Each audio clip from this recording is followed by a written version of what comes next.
That is so cool. So how did you figure that out? I saw this thing on the floor right there, Mm-hmm. and I took me a minute to figure out how to load the gun. Yeah. Because I had to hit the bottom of it right here. Got it. Took out that, but then I took it here. I originally put it like this. Uh-huh. And it did that. So Mhm. I thought, what if it was standing up? So you tried a new thing. I took it, loaded it, and put it right straight up.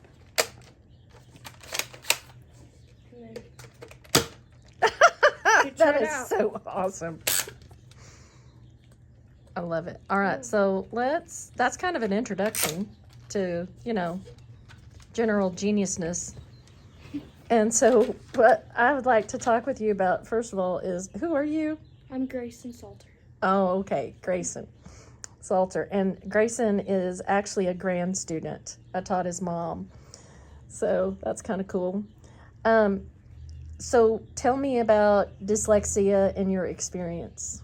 So, dyslexia is like a thing where it makes it harder for people to read, and a lot of cases it makes it where when you try to read something, it like mixes the words up, so it makes all of it blurry, and it makes like all the words go everywhere. It's really weird, but so it makes it super hard to read. And in school if you have dyslexia, you get to have some things where like you can speech to text. You talk into your Chromebook and it writes it out for you. And so there's a lot of good stuff about that. And what I have like experienced from it is like usually I get like the text to speech stuff, and in school sometimes they do if we're doing worksheets, they give me the like the notes part, and I just write down some stuff, but it makes it very hard to read like quickly. So pretty much that's how hard it is. It's pretty hard, but How did you know you had a problem? What was happening to you? So I didn't know I had dyslexia because I didn't know what it was at the time. Of course. Yeah. So, but then I knew something was happening, and we took a test, like a big test. Mm-hmm. It was like a big one. It tests like all the stuff from dyslexia to, Your IQ. yeah, IQ, like to see if you have dyslexia, ADHD, all the stuff. And I turned out positive for dyslexia, and That was in right before 4th grade, right? yeah. Okay. So And what grade are you in now? I'm in 6th. Oh, wow. Okay. So that was a while ago. So when I work with people, what we're really looking at is what helps you learn how to read better. And I'm just going to be honest with you. I think some of the things we do to help people read better are dumb. Oh yeah, definitely.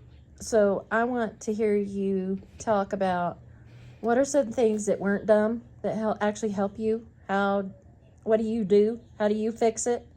And then what are some things that are dumb? So let's start out with the good things. What do you do that helps you repair the dyslexia problems? Some of the things I do to repair this dyslexia problems is before, like, when I read, sometimes, not always, I have a little thing where I can just, like, I try to focus on one line, nothing else, because, like, if you focus on everything, like, if you just try to read quickly, it makes it super hard to focus on everything because all the words bunch together, so you have to focus on every individual word. So you have to read a lot slower than usual. Like, Okay. You have to read all the words one by one instead of just the whole sentence. That's makes it a lot. So you have easier. like a highlighter tool or a straight edge or something? Kinda, not really. Like, Use a line reader tool? when I read, I usually just read straight up. just like try to focus on. Okay, so you're using attention Yeah. to remind yourself to focus on one line at a time, one word at a time. Yeah, it doesn't happen just off the top of your head. You can't just be like reading. You have to focus on the letters. So intentionality, you said letters. So Or when not you see kind the, of letters. the words and letters. So what is your approach to the letters, the words? What do you do to figure out the stuff? So in 5th grade, when I had dyslexia, we had a class of dyslexia that they tried to help. It wasn't very helpful, but well, what did they do? What they that did not work? When I think of dyslexia, I think of like when you read, it blurs everything together. They can't fix that. So that what they do is they try to fix like the pronunciation and how you write letters. Okay. Because that's also something that happens to you. Like, it makes it harder to write correctly, and so they try to teach you in the classes. They try to teach you the right pronunciation and like how to read the words. Right. So they were helping you. What we call that in teacher school is they taught you how to understand what the sounds were to the letters and how to basically how to sound it out. And then they made us write out full word like sentences of just like writing where the verb is. It was not very helpful. I could like the words that they wrote, I could read them, but they said on like books, if you ever need, you can write there's a whole algorithm thing that you have to if you need, you can use, but it's not very helpful. So I don't use it. It's like an order of tasks. You do this first and you do second. Yeah, and it I guess helps you figure out the words easier. So. But you're saying that's not the problem you were having. Yeah, that's because the problem that I have and most other people with dyslexia have is that it bunches the words and it makes the words go everywhere, and they can't fix that, so they just try to fix whatever they can. So I'm just going to kind of interpret a couple of things to my students. So what he's talking about is everybody's experience with dyslexia is different. And many people think that dyslexia is reversals. Many people think that dyslexia is just people don't understand what the sounds and the letter correspondences are. Many people think it's because they can't hear the sounds. And that's not always what the experience is. And so what we would say with this student right here is that he had difficulty with tracking, and he had difficulty with fixations and separating the different fixations. So what happened with going back and reteaching this kid all the sounds of the letters wasn't where he was struggling at that point of need. And so what he ended up having wasn't the stuff that worked for him, and it wasted his time and everyone else's. Yeah. Pretty much. So what I might do in just a second is have you read to me and have you maybe even write a couple of sentences that I can show them. Do you feel like that you're struggling with dyslexia still? Is it something that... It makes it super hard to write. Like, it's partly my handwriting. My handwriting's just bad in general. But it also helps. I feel like it makes it harder to sound stuff out. And to like write stuff down. So kinda. You just kind of have to slow it down still. You're still in that phase of really focusing on one thing at a time. Well, that sounds pretty cool. Anything else you want to say? So, one more thing. In school, teachers make you write a lot of stuff really quickly. Yeah. Like, they make you write down stuff quickly. It's not very easy for people with dyslexia because we want to write stuff down with nice handwriting, but when we have to rush quickly, it makes all of our handwriting and it makes it harder for us to get the words right. Yeah. Because we can't focus on what we're writing on. And then you can't read what you wrote because it doesn't make any sense anymore. Yeah, because we rushed through right. it because we had to. So just curious, were you taught how to form your letters specifically in print and cursive? So in the classes, they tried to teach us the correct way to write letters, and in cursive. I started to learn cursive, but the best part of the dyslexia classes, they were really good at teaching cursive, because I don't know cursive, but they taught it pretty well. Cool. Gosh, you make me think of so many things. You say they taught it well. How did they do that? So what they did is they had a sheet of paper, and there's 4 sections of the paper.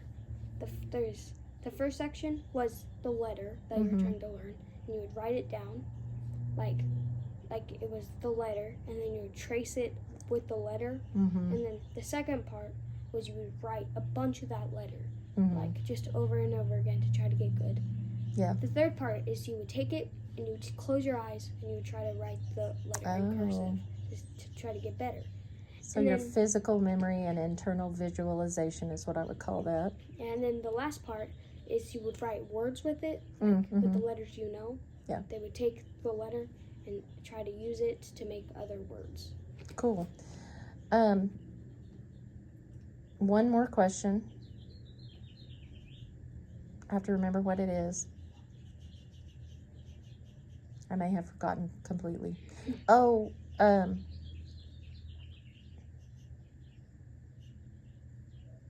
Mom. Yeah. Anything you want to say? Tell her about the fact that before we knew what your problem was that you had dyslexia. Tell her how you felt in the classroom and how it kind of affected kind of you as a little boy, right? And because when you were in class, did you feel like you were keeping up? Did you feel like you couldn't do the same things? Were you frustrated? Tell us a little bit about that. So it did kind of make me frustrated when I didn't know, because it was much harder to, I remember in one of my memories when I was very young and we were doing some writing thing, when you read dyslexia, and it makes you sometimes skip lines because it's all of it together. So I remember when I was a kid and I was supposed to be reading a passage, I read it and it made it super hard because I skipped a line. Yeah, so you're missing a whole bunch of stuff. Yeah, so it made it super hard. And I usually I read the same lines twice, sometimes on accident. When I read a line again because I have to look down and over instead of just being able to just go across. It makes it harder to just go down and over. So sometimes I read the same thing again. I remember something that I was going to ask you about typing. Have you learned how to type? I have learned how to type, but the typing methods like this, it's not very easy to me, so I just I know where the keys are more. That helped me with the keys and knowing where they are, but I like to hit each key, and it makes it easier for me because I can see the keys and I don't have to focus. How fast can you type? Do you know? Not fast. Oh, okay. I was just wondering. All right. And your spelling, you still struggle with spelling. Yeah. A whole lot. That's why I like to type more because I have the speech to text thing, and also because my handwriting's better, so you can read it better. Yeah, very good. What about your situation? One of the things that I really struggled with watching you struggle through is iStation and your any kind of computer program that was built to be fun, but where I just remember when you were at home working on your iStation and the words were moving across the screen really quickly, or they were dissolving from the bottom up, things like that, and just watching your frustration because you weren't reading quickly because you were trying to read well. Yeah, because an iStation sometimes, during one of the parts, you have to read a whole paragraph in under 2 minutes, and it made it hard because I was younger and also I have dyslexia, so it made it harder to read it all and then like get all the information. Because sometimes when I do read passages, I kind of like lose focus, but I'm reading, but my conscious is on something else. Yes, yeah. That's so true. It happens to all of us. Well, thank you for that. So what I think I'll do now is I'll have you read something, and I'll have you write something, and then we'll be done. Thank you.